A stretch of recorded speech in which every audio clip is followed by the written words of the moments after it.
All right, today we're jumping into the story of a major figure from the Middle Ages, but his story of rebellion, genius, and mystery feels like it could have happened yesterday. We're talking about one of the most influential thinkers ever, St. Thomas Aquinas. And it all kind of kicks off with this incredible prediction. See, his classmates called him the dumb ox because he was this big, quiet guy who just kept to himself. So you gotta wonder, how did this supposedly dumb ox become a voice that would echo for nearly 1,000 years? To really get who he was, we have to start at the very beginning. And his first big fight wasn't in some grand debate hall. It was with his own family. So here's the quick rundown. Thomas was born into a super powerful Italian family around 1225. His life was pretty much planned out for him. But then, at university, two things happened that changed everything. First, he discovered the works of Aristotle, this ancient Greek philosopher obsessed with logic and observing the world. A total game changer. And second, he met the Dominicans, a new group of preachers who lived in poverty. And in 1244, he decided to join them. For his noble family, this was, well, it was a complete disaster. I mean, just look at the contrast here. It's wild. On one hand, you have his family's plan. Make him a powerful abbot, a political player, someone who would bring even more wealth and status to the family name.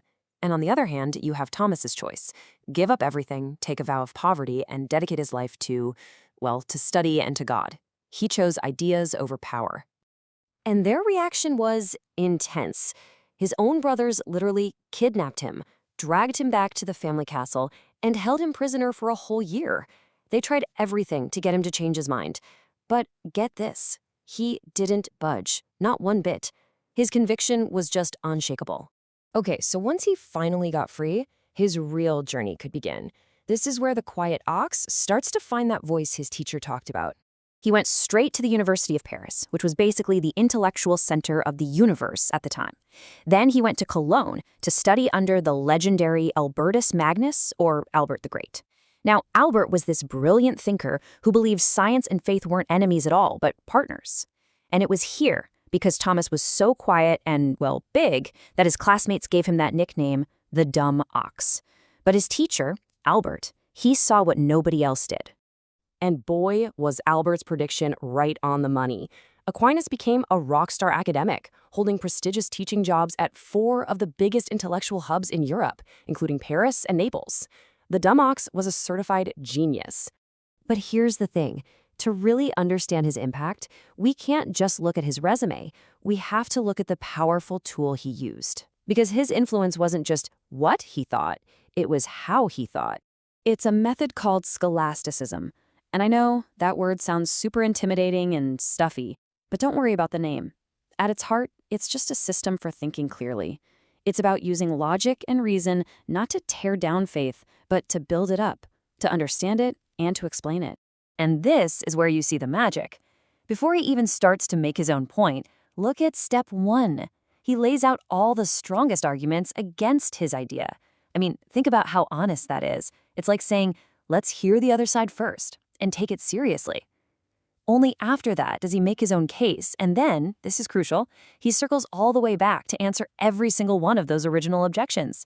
It's just a masterclass in how to have a respectful, rigorous argument. So the whole point for Aquinas was this: you never have to choose between faith and reason. He saw them as partners. He used this amazing metaphor that they're like 2 wings on a bird. They both come from God, so they can't possibly contradict each other. You need both of them working together to soar towards the truth. So this incredible way of thinking all led to his life's work, his absolute masterpiece, a project that came to a sudden and very mysterious end.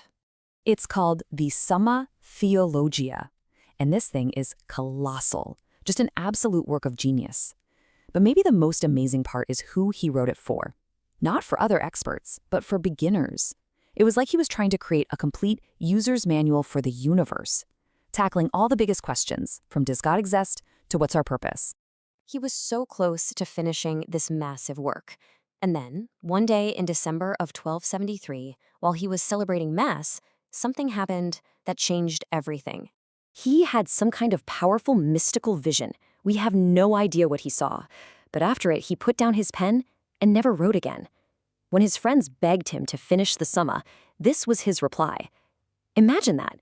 His entire life's work, and suddenly it just seemed like nothing to him. the Summa would remain forever unfinished. And just a few months after that vision, Thomas Aquinas died. He was only 49. A lifetime of incredible intellectual work ended in complete silence. But his death wasn't the end of his story. Not by a long shot. In a way, the bellow of the dumb ox was really just getting started. So his work was always respected, but in the 19th century, he had this massive comeback. In 1879, Pope Leo XIII issued this major declaration, basically telling the whole world, hey, we need to get back to what Aquinas was talking about. This harmony of faith and reason, that's the path forward. And this is exactly why this all still matters so much today. His method is basically a timeless blueprint for clear thinking. In journalism, it's about showing all sides of a story. In debate, it's about actually respecting your opponent's arguments. It's a framework for seeking truth with integrity. And man, we could really use that right now. So that leaves us with this final thought. In our world of instant reactions, hot takes, and deep divisions, what can we learn from a guy who lived 800 years ago? A guy who dedicated his entire life to slowing down, to listening, and to patiently building a bridge between faith and reason.